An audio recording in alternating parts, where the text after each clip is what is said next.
For almost 100 years, one of the biggest attractions in the Western world wasn't a roller coaster. It wasn't a rare animal. It was other people, human beings, put on display for what was called entertainment and education. Today, we're diving into the shocking and mostly forgotten history of human zoos. And if you think this was some kind of fringe underground thing, just listen to this quote. It's from the director of the Bronx Zoo, writing to the mayor of New York City, to defend exhibiting a man in the monkey house. And the word he chose to describe it? Amusing. That one word tells you everything you need to know about the mindset we're about to explore. And this wasn't just a one-off incident in New York. Nope, we're talking about a massive global phenomenon.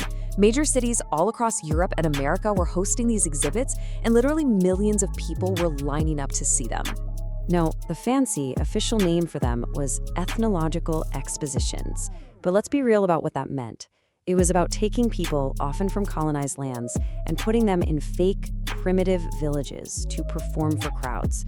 The goal here wasn't really education. It was propaganda, plain and simple. It was designed to tell a story about the supposed superiority of Western civilization and to justify colonialism. This timeline really shows you how huge this got. Look at this. In 1877, a zoo in Paris literally doubles its attendance by adding human exhibits. A few years later, the Parisian World's Fair has 400 indigenous people on display.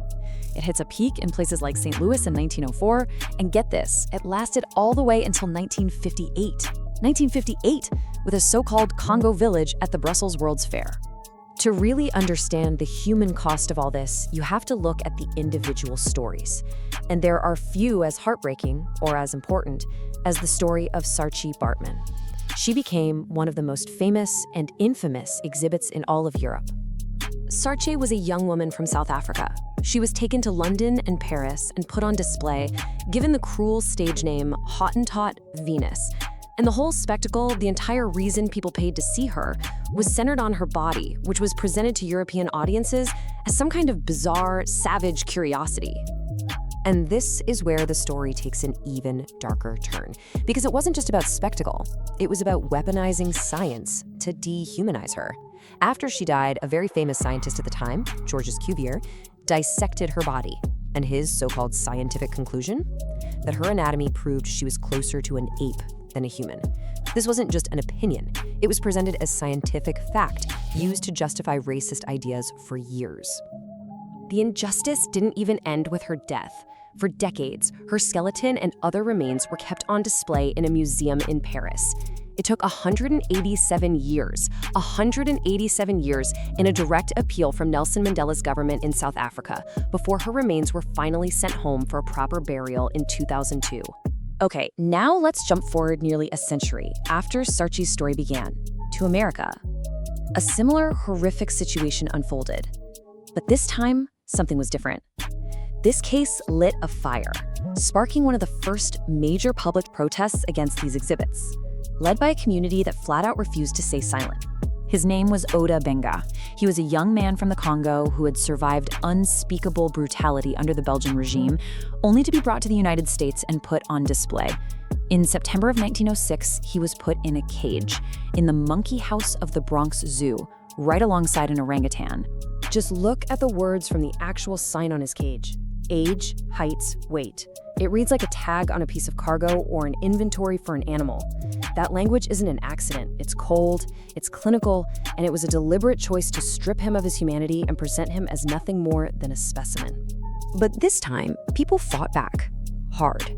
African-American clergymen across New York were absolutely furious. This quote from Reverend James H. Gordon, who led the charge, just cuts right to the heart of their argument. It was a powerful moral demand for basic dignity, a plea to be seen as human beings with souls. So here you have the two sides laid bare. On one side, you've got the zoo director claiming it's all for science, an ethnological exhibition. But on the other side, the protesters are calling it what it is, a racist spectacle, a public humiliation, and a complete insult to their faith and their humanity. It's two completely different worlds colliding. Now, the protests did work. Oda Benga was eventually released from the zoo. But the story doesn't end there. From a historian's perspective, the damage from these kinds of exhibits was deep and long-lasting. This wasn't just about a few individual tragedies. It was about poisoning the well of society's attitudes for generations to come. So what was the long-term harm? Well, historians usually break it down into three main points. First, just like with Saatchi-Baartman, these exhibits were used to justify racism with fake science.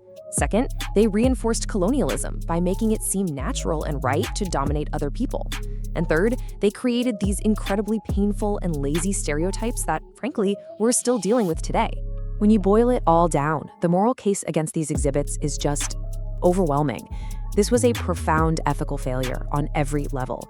It denied people their basic humanity, it passed off lies as science, it was propaganda for empire, it objectified people's bodies, and it caused unbelievable trauma to the individuals forced to be on display.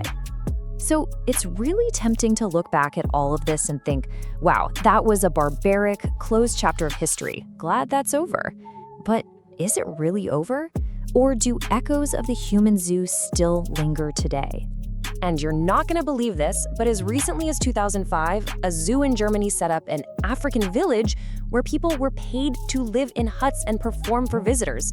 It caused a huge public outcry, of course, but it just goes to show you how persistent these old, ugly ideas can be. Which brings us to this final question, the one that really lingers. Have human zoos actually disappeared? Or have they just evolved? You know, when we watch certain kinds of reality TV shows, or when we see types of tourism that treat entire communities like an attraction to be gawked at, are we seeing an echo of that same impulse? Maybe the cages are gone, but have they just been replaced by something more subtle? That's the question this history forces us all to ask.